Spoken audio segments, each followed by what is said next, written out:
Historiquement, la SNAM recevait plutôt des batteries à la fin de leur vie et se chargeait du recyclage. Mais ces recherches ont porté leurs fruits et l'entreprise souhaite désormais se lancer dans la fabrication des batteries. Il s'agit de batteries qui ont une vocation de stockage d'électricité stationnaire.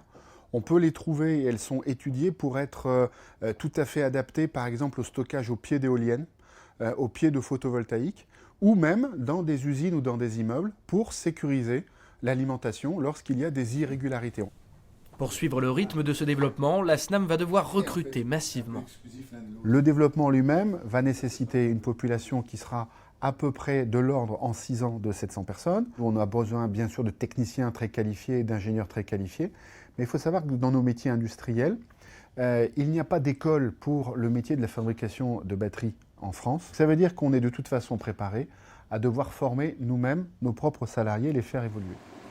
Problème, basé à Viviers, la SNAM se trouve dans un bassin d'emploi asséché, 7,1% de chômage contre 10% au niveau régional.